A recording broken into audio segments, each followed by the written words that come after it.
Serigala Setan.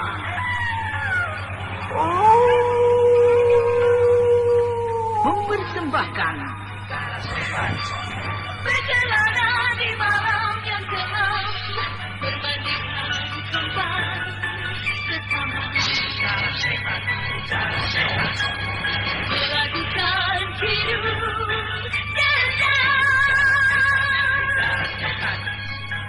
gelap serigala setan.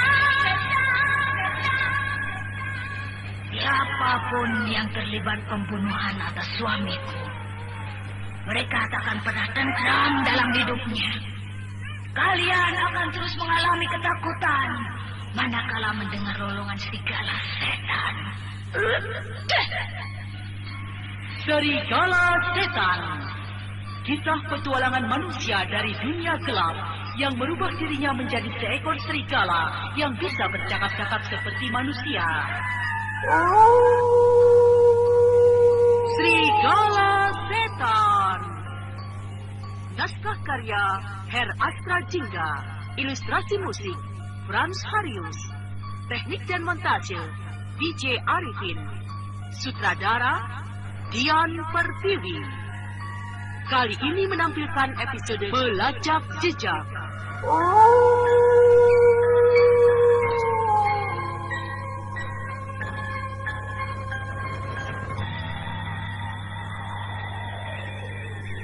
Kurang ajar.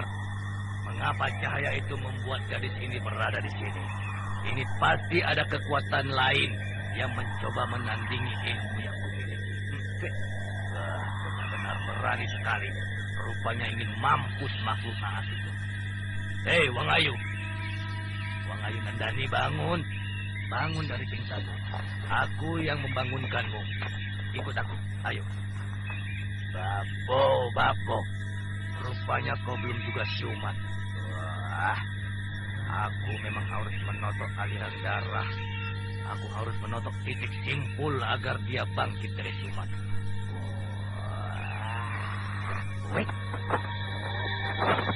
Hanya dengan beberapa totokan, siluman barong itu berhasil menyadarkan Nandani dari pingsannya. Namun betapa terkejutnya Nandani, karena perempuan cantik itu telah melihat wujud siluman barong yang sebenarnya. Sebuah perwujudan yang sangat menjijikan dan sangat mengerikan bagi orang yang melihatnya. Tidak! Kenapa aku bertemu dengan makhluk yang menyeramkan seperti iblis? Siapakah? Sial, kenapa aku merubah wujud asliku? Tidak, aku harus merubah diriku menjadi Sumadadi. Nyai Ayu, lihatlah di belakangmu, lihat. Di belakangku? Nandani segera menoleh ke arah belakang, seperti yang dikatakan oleh siluman barong. Namun ternyata di belakang tidak ada perwujudan apa-apa, kecuali hanya isyarat semerbak bau yang sangat aneh. Dan tidak lama kemudian, Nandani segera melihat perwujudan makhluk yang dirasa aneh tersebut.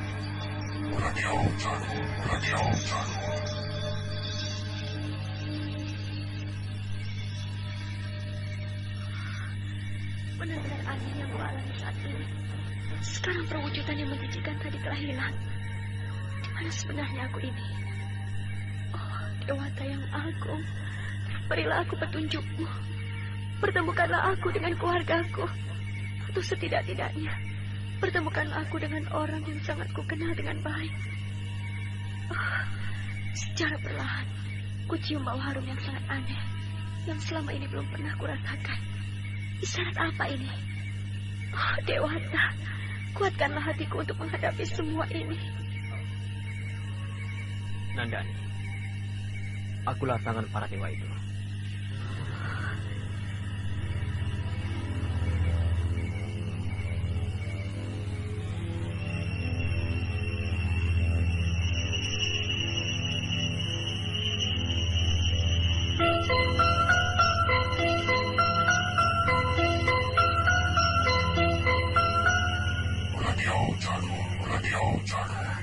Benarkah yang ada di hadapanku adalah Narasina, pemuda sahabatku di saat masih di Hindustan? Tapi mungkinkah dia sampai ke tanah Jawa Dipa? Mengapa kau tampak curiga? Kau tidak percaya kalau aku adalah Narasingha sahabatmu?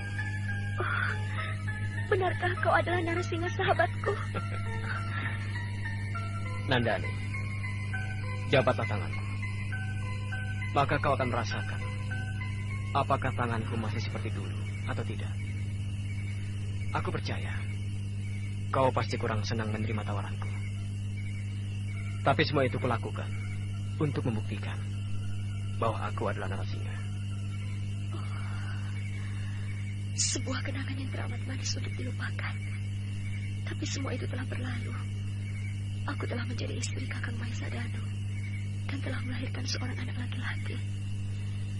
Dan sekarang telah berusia belasan tahun.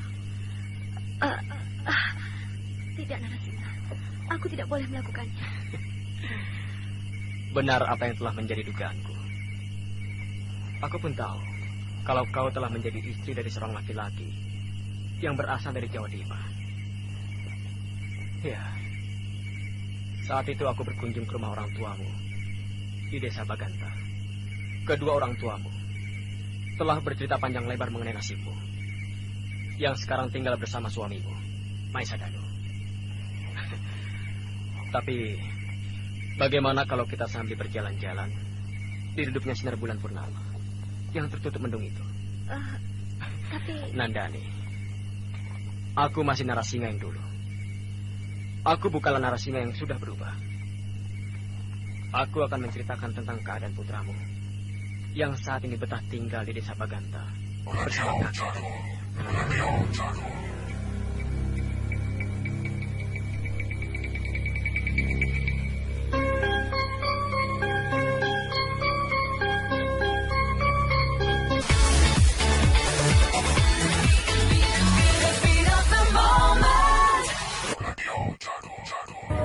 Nandani bagaikan mengenang kenangan manis bersama Narasingha. Narasingha adalah sahabat dekatnya semasa Nandani masih tinggal di Hindustan. Namun rupanya ia tidak menyadari bahwa Narasingha yang sedang berjalan bersamanya bukanlah Narasingha yang menjadi sahabatnya. Rupanya ilmu sihir dari penguasa Gunung Kidul benar-benar membawa alam Nandani jauh melambung ke angkasa yang sulit dimengerti oleh akal manusia. Aku mengetahui siapa Narasingha itu, karena dialah pemuda yang selama ini masih mencintaimu. Terlebih-lebih saat ini pemuda itu sangat akrab dengan anakmu bernama Wisanggeni. Hehehe, ayolah. Ayo kembalilah kau ke tempat yang kumaksudkan, Nyai Ayu Nandani. Hehehe, ayolah, ayo. Hehehe. Oh, Narasingha! Tolong aku! Tolong!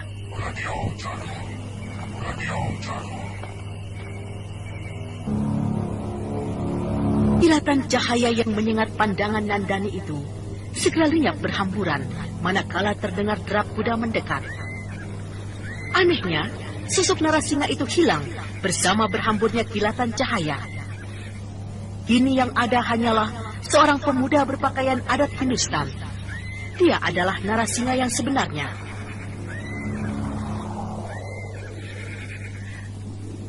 Narasingha, bukankah kau baru saja di sampingku? Sebuah pertemuan yang sangat menyenangkan.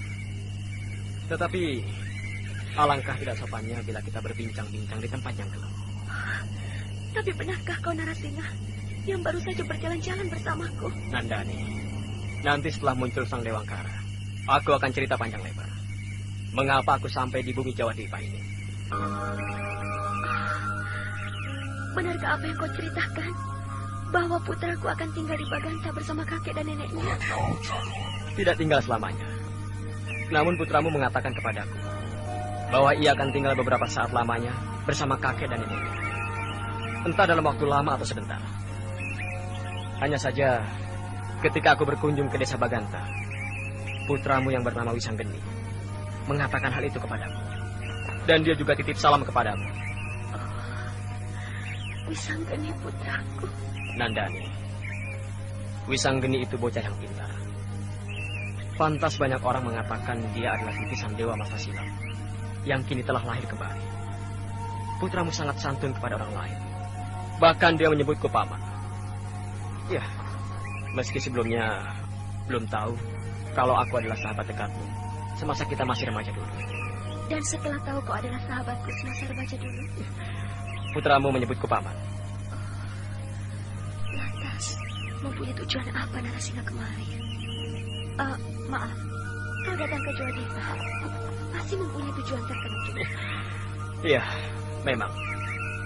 Tetapi yang pasti, aku hanya ingin berkelana saja. Hanya itu. Ada apa, Nandani? Tidak ada apa-apa. Nandani, sebelumnya aku mohon maaf. Lupakanlah masa silam kita. Aku akui, kau adalah wanita pertama yang pernah menyentuh hatiku. Tetapi aku tidak bermaksud mengusik dirimu dan keluargamu. Kedua orang itu memang pernah saling jatuh cinta.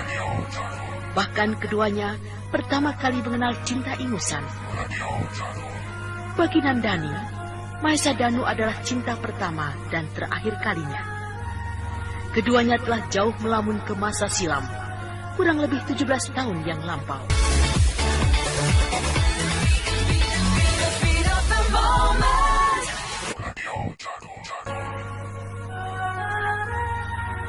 Kau melamun? Tidak. Aku hanya... Jangan membohongi dirimu sendiri. Maafkan aku, Nandani. Narasingha, ada sesuatu yang ingin kusampaikan padamu. Katakanlah kepadaku.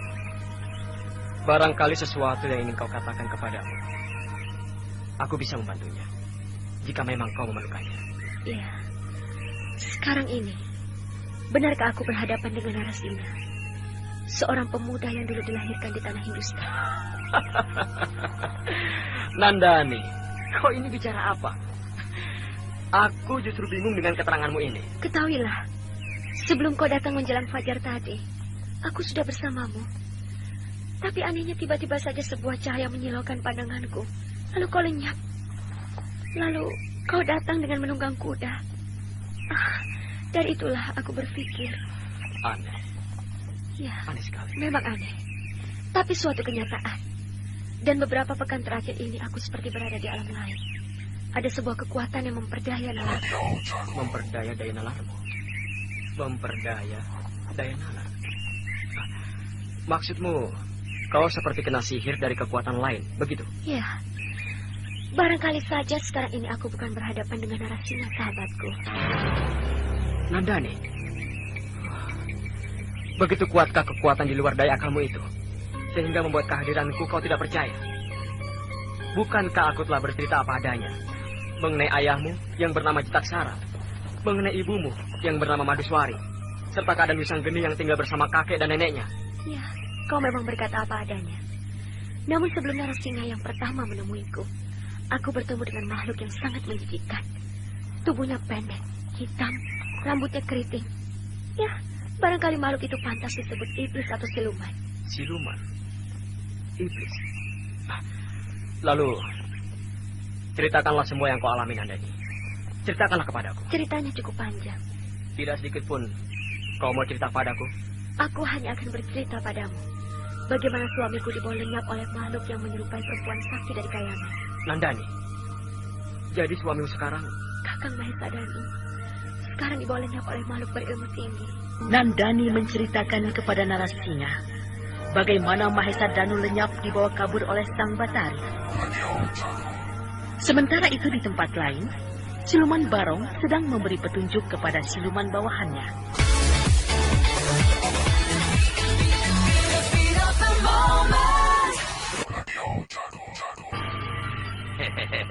Bagus, bagus. Kau telah mengetahui di mana perempuan cantik itu berada bersama seorang laki-laki dari tanah seberang. Iya, dia bernama Narasingha. Dialah yang terakhir kali kujadikan ilmu sihir. Sekarang kau harus menjalankan perintah siluman pada Kempal. Aku siap menjalankan tugas. Bagus, bagus, bagus. Dan kau siluman angin maut. Apa? Siap. Siap apa? Ya, siap menjalankan. Bagus, bagus. Nah, sekarang jebol bendungan Kali Samin. Ikat kuat-kuat perempuan cantik dan laki-laki yang bersamanya itu. Mengerti? Mengerti? Jalankan perintahku, jalankan.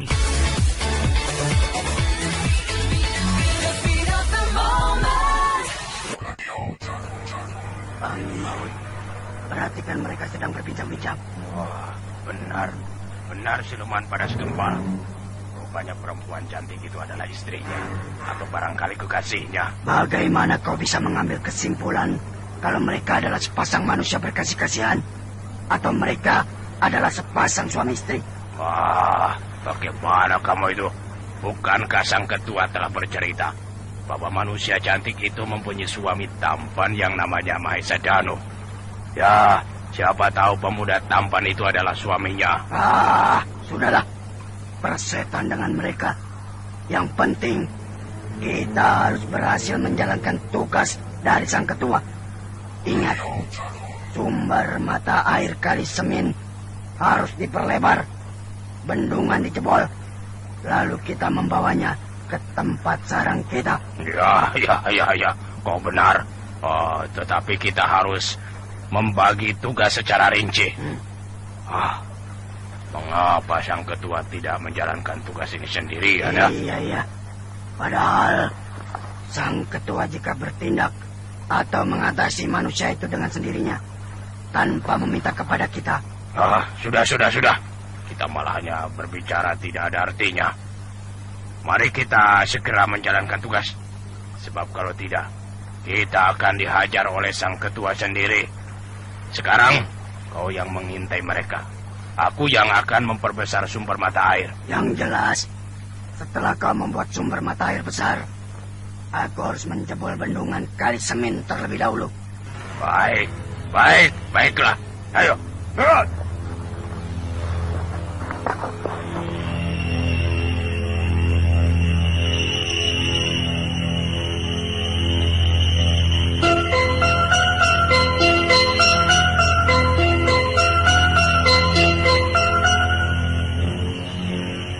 Di saat Narasingha dan Nandani masih berbincang-bincang mengenai hilangnya Mahesa Danu, ternyata siluman padas gempal dan siluman angin maut telah membuat siasat untuk mencelakai Narasingha dan Nandani.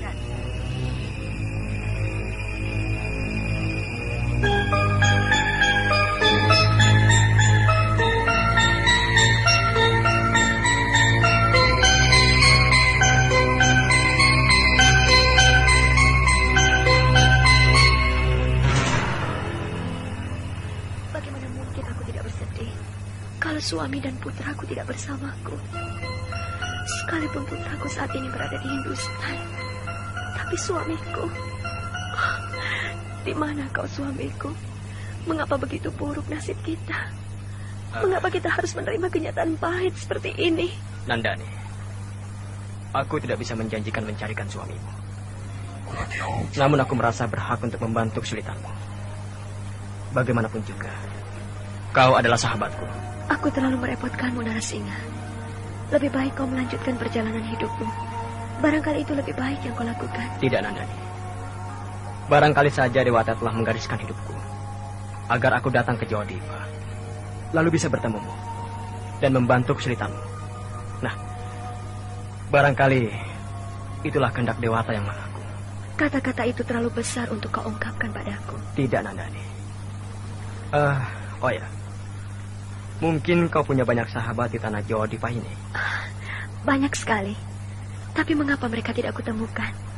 Dan mengapa mereka tidak mengetahui kalau nasibku sekarang ini sangat memerlukan bantuan dari mereka? Barangkali sahabat-sahabat yang kau maksudkan hanyalah kawan biasa saja. Bukan sahabat dalam penderitaan. Kau salah. Orang yang dekat denganku, mereka sangat baik. Mereka adalah Suro Bledek, Paman Samangdalan, Ki Ajar Suku Tunggal, dan masih banyak yang lain. Nandani! Awas, air bah! Nandani! Berkaitan pada sesuatu benda! Narasingha!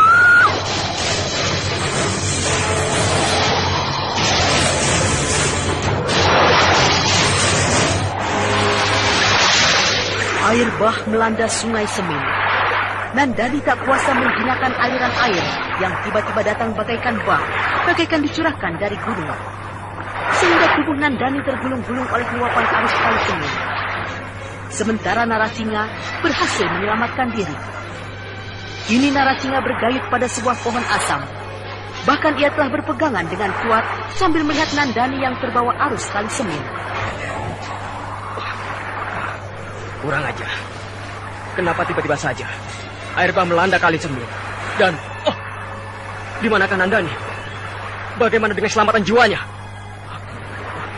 Rupanya, Nandani digulung arus sangat kuat. Tidak, aku harus menolongnya. Ya.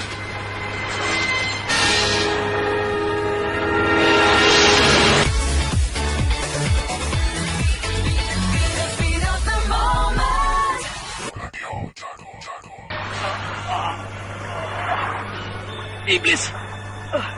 Demi alas! Siapa kau yang meniklungku? Kau memang harus jadi pengikutku.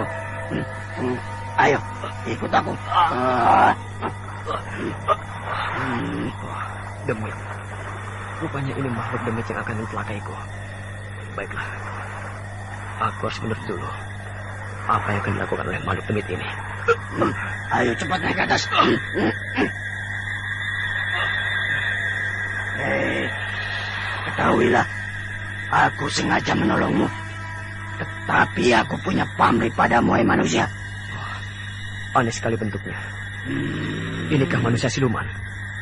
Ataukah ini sejenis roh halus yang hidup di tanah Jawa Dipa? Lidahnya lebar, kepalanya keroak. Hei, kau tidak perlu heran melihatku. Aku tahu kau bukanlah kebanyakan orang yang hidup di tanah Dewata Cengkar. Tetapi kau golongan Aji Saka. Hei, kau tahu golongan Aji Saka? Tentu saja aku tahu. Kulihat kau bukanlah manusia, tetapi kau sejenis makhluk halus. Kau pantas disebut makhluk gentayangan. Tanpa ku tutup-tutupi, aku adalah siluman. Namaku Siluman Padas Gempal. Siluman Padas Gempal? Lihat tak, kepalaku yang keruak ini hingga ku beri nama Siluman Padas Gempal. Siluman Padas Gempal, mengapa kau ringkus aku seperti ini? Padahal aku ingin menolong sahabatku. Kasihan sekali nasibnya. Hei, manusia golongan Aji Saka. Ketahuilah bahwa perempuan itu kini telah menjadi bekaka Kali Semin. Perempuan cantik bernama Nandani itu telah menjadi tumbal Kali Semin. Menjadi tumbal? Benarkah apa yang kau katakan, Siluman Padas Gempal? Sudah aku katakan, perempuan cantik itu telah menjadi tumbal Kali Semin. Lepaskan aku. Lepaskan aku, Siluman Keparat. Kalau tidak, justru nyawamu yang akan menjadi penggantinya. Lepaskan aku. Apa katamu? Melepaskan? Tidak mungkin. Kau itu hanya manusia pendatang. Sedang aku adalah penduduk asli tanah Jawa Dwipa. Aku adalah siluman yang tidak mungkin terkalahkan oleh sebangsa manusia sepertimu. Ayo, kau pun harus ikut aku. Kurang ajar.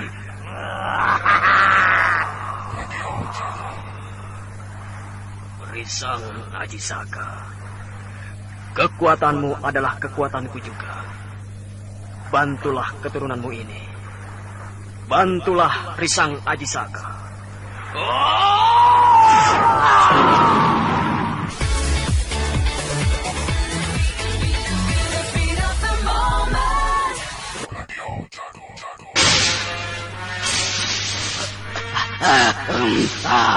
Manusia keparat.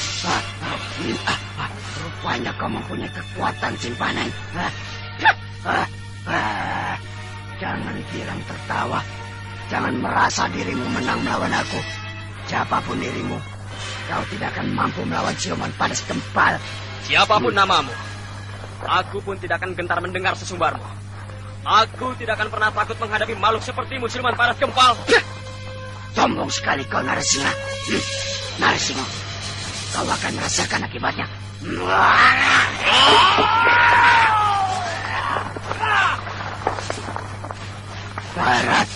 Rasakan nih. Mampus kau siluman padas gempal. Iya. Siluman padas gempal terus menyerang Narasingha tanpa ambil peduli. Dia merasa dipermalukan karena berkali-kali dirinya berhasil dirobohkan oleh Narasingha.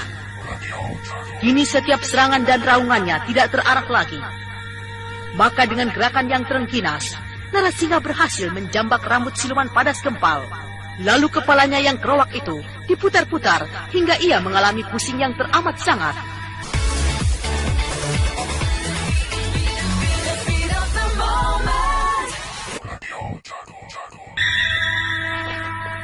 Rasakan ini. Ya.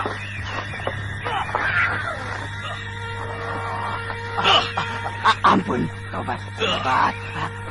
Jangan kau putar-putar kepalaku. Ini. Aduh, Tobat. Rasakan. Tobat. Rasakan.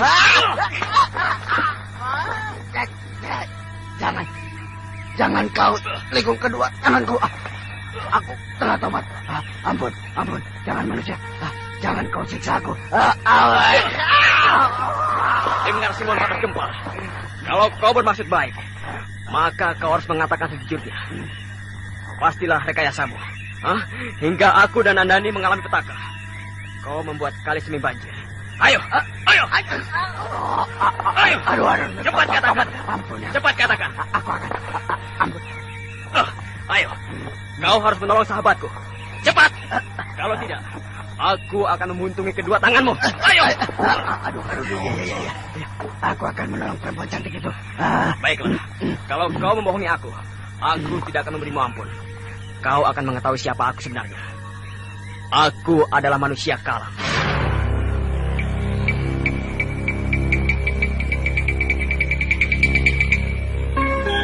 Siluman padas gempal menjadi pucat pasi tatkala mendengar perkataan Narasingha bahwa dirinya adalah manusia Kalang. Manusia Kalang adalah manusia yang memiliki ekor, meski tidak sepanjang ekor binatang. Hal itu mengingatkan kisah manusia Kalang bernama Rudrapaksa, manusia kajiman dari istana Majapahit yang dahulu pernah berseteru dengan Maesa Danu.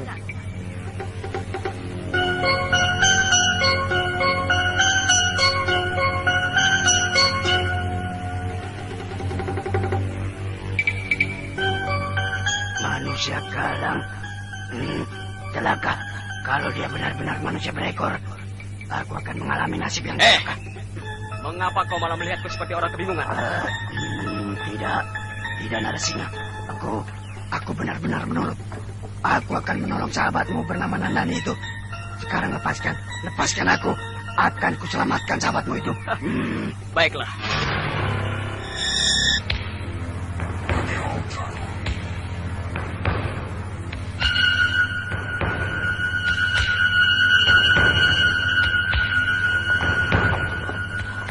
Tetapi aku tidak percaya dengan begitu saja. Lihat, apa yang kubawa ini. Akar mimang. Iya. Aku akan menancapkan ujung akar mimang ini ke arah telapak tanganmu. Dan kau tidak akan mampu melepaskan diri.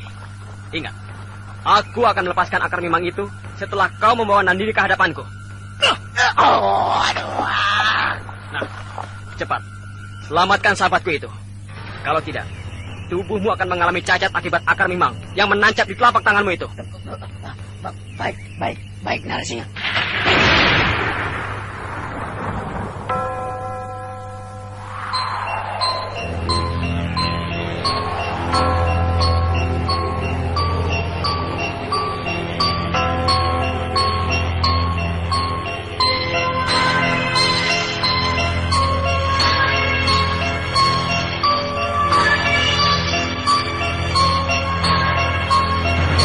Saudara pendengar, untuk mengetahui lanjutan kisah ini, ikutilah serial Sandiwara Radio Serigala Setan pada seri berikutnya di radio kesayangan Anda. Sampai jumpa.